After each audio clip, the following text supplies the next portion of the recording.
Hello mga Jo! Come here, sabi. Hello, Miss. Hello mga Jo! Ang pangit ng weather, ulan, tapos aaraw, uulan. Pero medyo malamig today, no anak? Gusto. Are you cold? A little bit cold? Yeah? Pareho kami ng headband ni Zoe. Show your headband, Zoe! Pareho kami ng headband. Ayan, oh. Alis kami saglit. Bibili kami ng mga moving boxes. Kasi nga, gagamitin ko yung mga boxes na yun para sa mga yung mga damit pambata. I-segregate ko na ba yung mga damit ni Zoe, yung mga damit niya nung baby niya, baka mga damit niya nung baby pa siya, baka magamit ko pa. Tapos bili din ako ng isa pang paso kasi meron akong bagong halaman, yung pinakita ko sa inyo kahapon. Hala ka, sige. Muntik pang mag-dive ito. Daddy, tara! Hinintay lang namin si Daddy. Ayan, tingnan nyo. Aaraw niyan. Tapos mamayang konti, uulan ng malakas. Tapos sa araw, mapangit ang weather. Kaya, dapat pupunta sana kaming zoo. Ilibot sana namin si Zoe sa zoo. Kaya lang, ang pangit ng weather. Nandito na ako sa bilihan ng paso, mga Jo. Iniwan ko si Zoe tsaka si Daddy Teban doon sa kotse kasi natutulog si Zoe. Kaya pinabantay ko muna. Wala mang malalaking paso. Mga maliliit lang.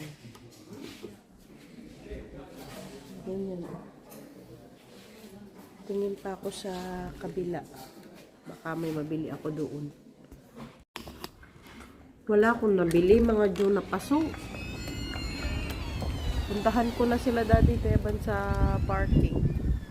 Tingin ako sa kabilang tindahan kung meron mga paso. Ang pangit ng weather, pero yung mga tao nagsisilabasan at nagsha-shopping. Gaano ba sila kasi ang daming tao doon. Tulog pa ang Zoe, at ang Daddy. Tingin muna tayo sa kabila mga Jo. Wala man akong nabili, Dad. Ang dami ding tao, nakakahilo. Tulog pa ang Zoe. Ano, Dad? Wala naman, dami sasakyan. Oo nga. Akala ko dahil pangit ang weather, ang mga tao magstay sa loob ng bahay. Wrong. Very, very wrong.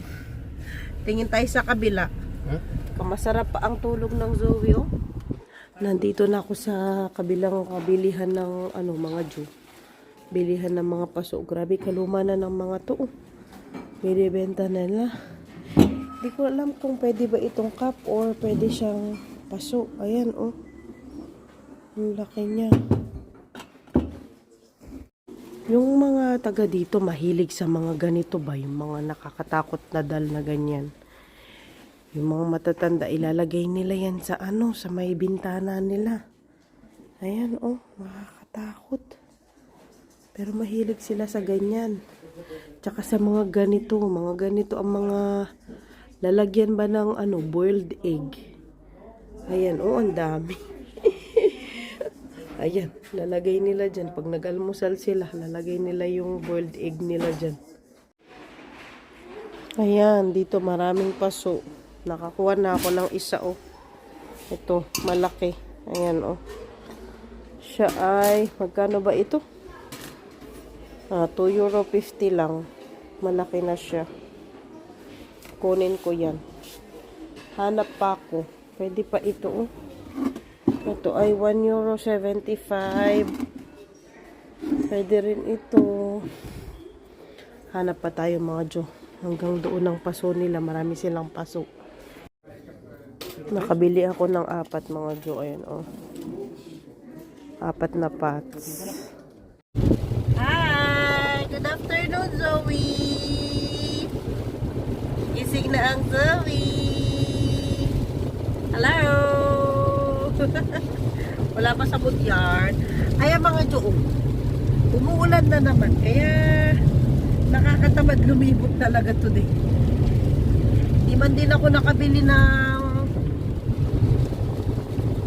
box. Hindi kasi walang box, wala daw stock. Hindi pa ako makaayos ng gamit pang bata niyan. Sa ano na lang. Kailan daw darating yung boxes na? Baka may dumating ng Monday pero hindi sila makasigurado. So next week na lang din ako mag-aayos ng gamit pang bata. No, na wala sa mood yan. Gising. Madalang lang natin siya mag-ano kasi ano tawag dito? Kumidlip paghapon. Grabe lakas na naman ang ulan, oh. Tanggalin ko na mamaya yung mga halaman doon sa bintana kasi nakabili na din naman ako ng mga iba pa. Nakabili ako ng 4 na paso. Malipat ko na sila. Lumalabig na kasi dito pa spring. Pa taglagas. Tapos lalamig na. Kaya yung mga halaman hindi na pwede doon sa gilid ng bintana, ililipat ko na. So palagyan ko na din ng mahabang kurtina yun. Kasi sa ngayon yung kurtina niya sa taas lang. Kasi nga ngayong summer ay gusto ko na pumapasok talaga yung sun sa loob ng bahay. Pero ngayon wala naman na masyadong araw na. Malamig na.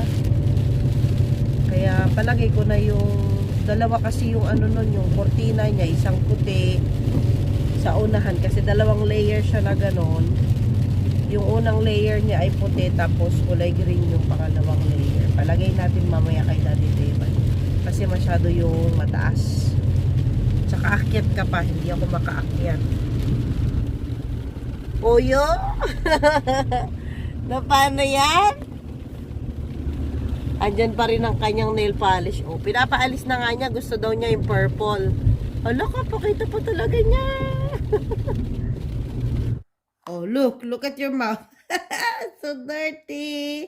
Nasa bahay na kami, mga Jo. Magmerienda muna kami saglit bago natin tanggalin yung mga plants dito at maglagay ng ng cortina.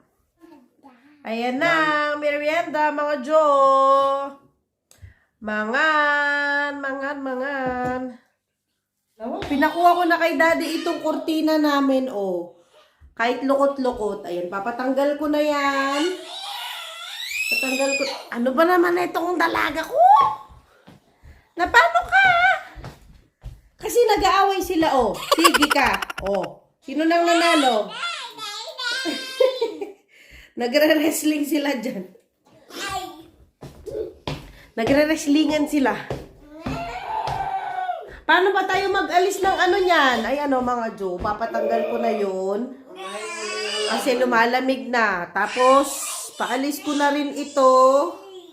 Papalagay ko na ng pinto. Dati kasi may may pinto. Pinatanggal ko lang kasi nga summer para presko. Ngayon na lumalamig na, palagay ko ulit yung pinto kasi yung heater, para dito lang, may may cover yan siya. Papalagay ko na yung pinto mamaya. Okay na kayo dyan. Ililipat ko na din itong mga halaman. At maglalagay na kami ng cortina kasi malamig na. Ito nga pala yung mga nabili kong pasukan nila. Lilisin ko muna saglit. Na paano naman yung dalaga? Ito na ang mga nabili kong paso. Pakita ko sa inyo mga Jo. Nakabili ako ng 4. Dapat isa lang yung bibilin ko. 4 na yung binili ko kasi nga mura lang din naman sila. Tsaka magagamit ko rin naman. Sabi ko kay Daddy Teban, meron akong ekstrang 4 na paso. Ay, ekstrang 3 paso. So, bilan niya ako ng halaman, 3. Di ba, Dad? Ayan ang mga nabili ko. Pakita ko sa inyo. Tamo, wrestling pa ang dalawa. Maria. Ayan o, ang ganda nito. Ayan sila o. Ito yung una. Linisin ko lang saglit. Tapos ayun yung dalawa pareho. Tapos ito yung malaki. Itong malaki para dun sa bago kong halaman. Ayun, para doon. Para sa kanya kasi. Ayun doon, para sa kanya kasi wala siyang Wala siyang wala siyang pat. Zoe! Napano kayo? Napano sila? Napano kayo?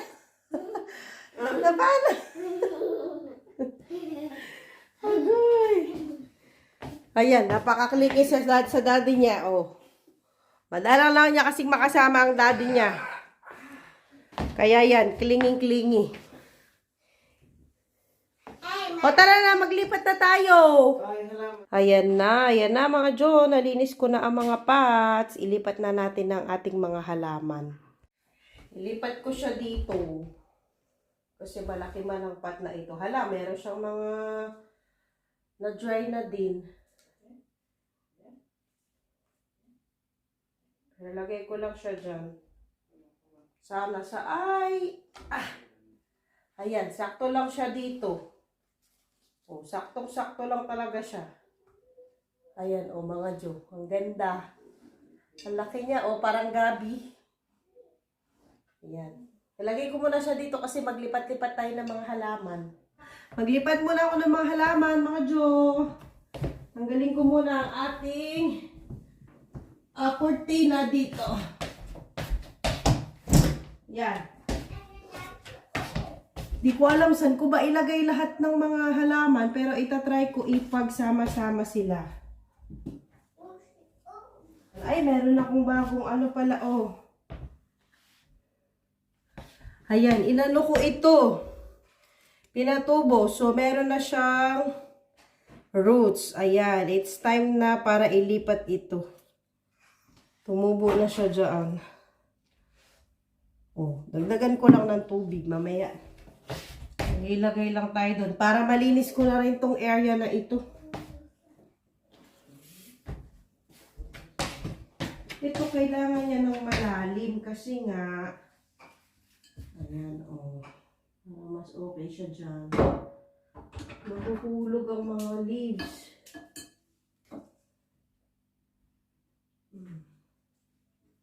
Kailangan may siya tali. Ilagay ko muna sila dito. Mamaya ko na sila dyan. Ipaikot. Oh! Ako na dyan, huwag ka magbubuhat. Ilagay ko lang sila dito ba? Mamaya ko na sila i-arrange. Oh, ang ganda din na. Oh, mga Jo. Talagang kapag summer, spring at summer, talagang bumubukadkad sila. Ang gaganda nila. Hala ka! Ang ganda, oh. Diba? So pretty. Daddy, pa-help! Hindi pala siya ganun kabigat. O, siguro ilipat ko to doon kasi parang mas malaki ito. Ang galing ko lang po. Pero yung gunting dad, pasuyo ko nga yung gunting muna. Dry na naman ito. Saglit lang dad. Oh, akin na. May siya, may plastic. Tanggalin mo muna. Tignan ko kung mas kasya siya dyan. Tignan mo yung kung kasya doon.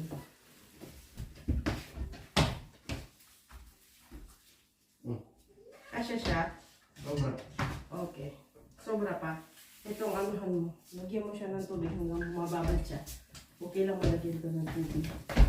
Ayan, pinagpalit ko sila. Mas kasya siya dito.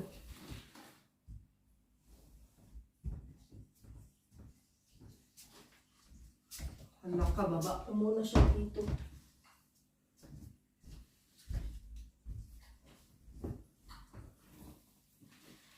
Grabe yan, oh! So,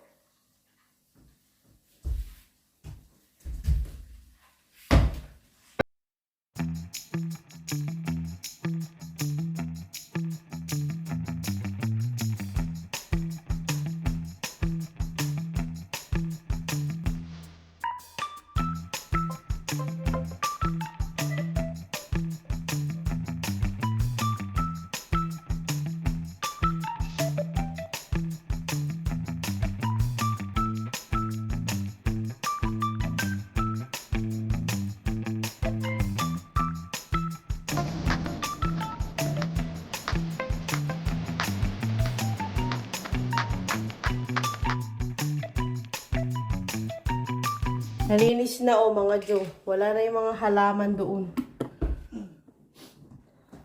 Wala na ang mga halaman dito mga Jo. Ayan, tinanggal na namin. Mamaya ko nalinisin yung salamin. Mamaya ko natanggalin yung mga stickers ni Zoe. Patanggal ko muna ang cortina. Ayan. Ang cute pa man din ng cortina na ito. Ayan ang mga plants, Ilipat ko din ang mga iba.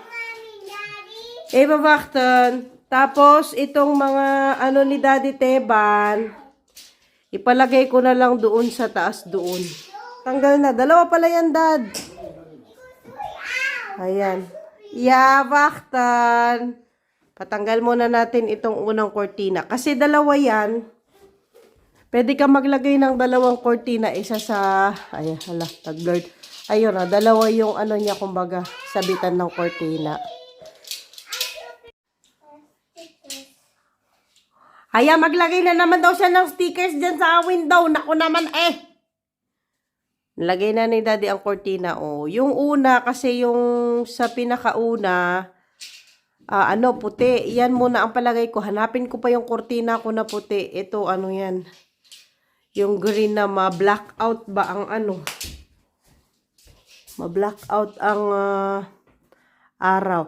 Hala ka, anak. Sige ka dyan. Ayan. Busy din siya, Dad. Nako, sige ka. Maglagay pa tayo ng mga halaman dyan, Tapos tanggalin ko na ito. Good luck kay Daddy dyan. Ito, nilagay ko na dito. Ayan. Mommy. Nako, busy yan, Sige ka. Ay, hindi pa man nalinis yung bintana. Nalagyan na ng sticker.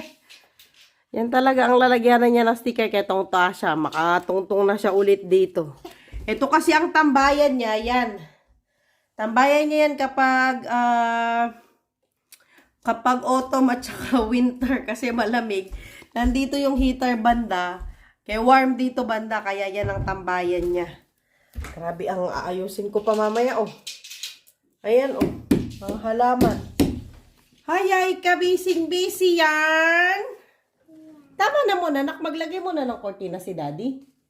No? Lagay mo. Lagay muna ng cortina si Daddy. Natapos ko din, mga Jo. Nalagay na ang cortina. Ayan. Nalagay na rin ang pinto ni Daddy. Tapos, look! Natapos ko na. Pakita ko saglit. Nalagay ko na lahat ng mga plants dyan, mga Jo. Wala nang plants dito sa may window. Ayan, lahat nilagay ko na dyan. Kasya naman pala sila. Siksikan sila doon, Tapos yung mga ni Daddy Teban collection, nilagay ko sa taas. Tinanggal ko yung doon, yung maliit na cabinet. Ayun pa rin may isda ni Zoe. Ayan, napuno na siya hanggang sa taas. Ayun. At least nalipat ko silang lahat. Tapos natanggal ko yung mga sira-sira ba. Tapos nadilig ko din. Ayan. Natapos ko din, mga Jo. I feel so productive today. Ay, napano naman yung anak ko? Hala ka. Sige, gumagapang na. Ayan, so end ko na po ang vlog natin for today, mga Jo. Dito, nak, magbabay ka na sa mga Jo natin. Come on. Thank you for watching, mga Jo. Please subscribe to our channel. Hala, napano yan? Nak, namula itong mo? Napano yan? Thank you for watching. See you all next time, mga Jo. Bye-bye. Bye-bye muna yung mga Jo natin. Ay, bye-bye. Bye-bye.